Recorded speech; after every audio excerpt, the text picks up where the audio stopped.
Alors, j'étais en train de chercher un livre à lire pour les enfants, là, et j'avais commencé à mettre de côté un livre qui s'appelle Papa, voilà, qui est écrit par Serge Marquis, qui a écrit On est foutu, on pense trop, dont j'ai parlé il n'y a pas très longtemps, là, dans un de mes articles. Et puis, j'ai commencé à le feuilleter, à le lire, et puis, bon, c'est une question effectivement pas simple qu'il pose, puisqu'il dit si en ce moment j'avais 5 ans, je poserais une question à répétition: où il est, papa? Et puis qu'il aimerait une réponse honnête. Et puis effectivement, il raconte, voilà, je vais vous lire juste une page. Si j'avais 5 ans, je répondrais oui, oui, je suis d'accord, mais j'ajouterais probablement: j'ai peur. Il ne faut surtout pas avoir peur d'entrer dans l'amour, mon grand, jamais. Car nous allons y trouver ton papa, c'est là qu'il faut le chercher, dans l'amour qu'on a pour lui. D'accord. Un grand poète, Khalil Gibran. Attends, c'est quoi un poète? Un poète, c'est quelqu'un qui prend le temps de raconter la vie à toutes les personnes qui n'ont plus le temps de s'arrêter pour la vivre. Tu comprends? Voilà, et voilà. Et puis d'un seul coup, il y a ce nom qui est sorti, Khalil Gibran. Donc pour moi, effectivement, un grand poète. Et le prophète, donc là, une version poche, j'en ai eu une version beaucoup plus jolie, mais celle-ci, une version toute simple. Et je me suis dit, mais bien sûr, c'est ça qu'il faut lire en ce moment. Donc j'ai cherché, donc c'est un livre que j'ai utilisé à plein de périodes de ma vie, quand j'étais élue pour faire les mariages, pour parler d'amour, pour parler de mariage, ou pour un enterrement, pour parler de tristesse, pour parler de deuil. Et là, du coup, j'ai décidé de vous lire quelques chapitres, donc j'ai repéré ce que je voulais lire. Donc voilà. Et un orateur dit: parle-nous de la liberté. Et il répondit: aux portes de la ville et dans vos foyers, je vous ai vu vous prosterner et adorer votre propre liberté. De même que les esclaves s'abaissent devant leur tyran et chantent ses louanges alors qu'il les tue.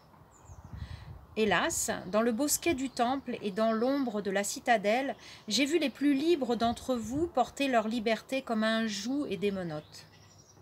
Et en moi mon cœur a saigné. Car libre, vous le serez seulement lorsque le désir même de chercher la liberté sera devenu pour vous un harnais, et lorsque vous aurez cessé de parler de liberté comme d'un but et d'un accomplissement.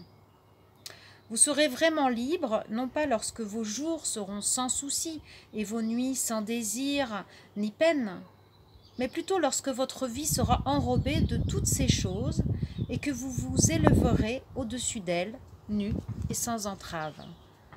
Et comment vous élèverez-vous au-dessus de vos jours et de vos nuits, sinon en brisant les chaînes qu'à l'aube de votre intelligence, vous avez nouées autour de votre heure de midi.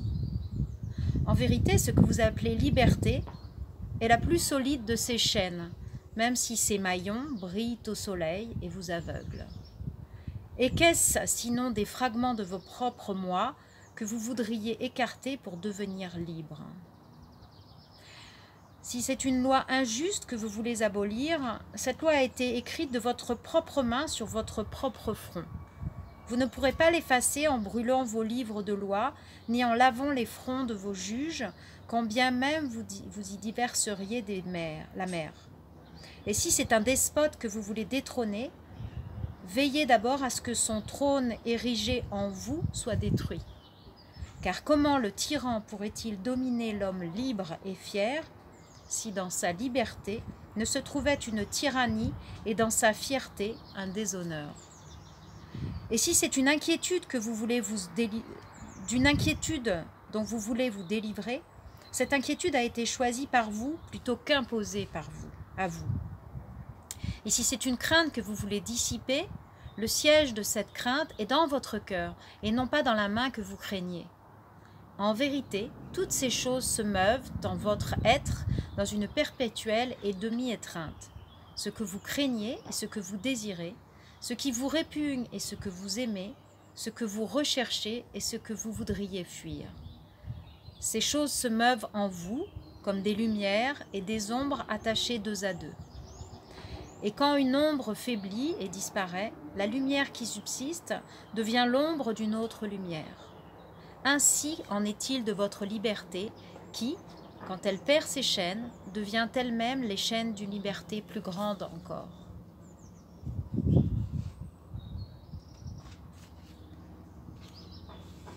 Voilà, et je voulais vous parler d'un autre chapitre.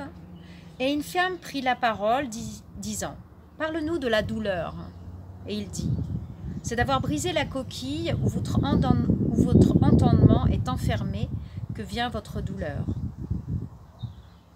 Comme le noyau du fruit doit se briser pour offrir son cœur au soleil, ainsi devez-vous connaître la douleur. Si votre cœur pouvait s'émerveiller sans trêve des miracles quotidiens de votre vie, votre douleur ne vous paraîtrait pas moins étonnante que votre joie, et vous consentiriez aux saisons de votre cœur, de même que vous avez toujours consenti aux saisons qui passent sur vos champs. Et vous contempleriez avec sérénité vos hivers de chagrin. Une grande part de votre douleur a été choisie par vous. C'est l'amère potion avec laquelle le médecin qui en vous guérit votre moi malade. Faites donc confiance au médecin et buvez son remède en paix et en silence. Car sa main, bien qu'elle soit rude et lourde, est guidée par la main affectueuse de l'invisible. Et la coupe qui la porte, bien qu'elle vous brûle les lèvres, a été faite de l'argile que le potier a mouillée de ses larmes sacrées. Allez, à réfléchir.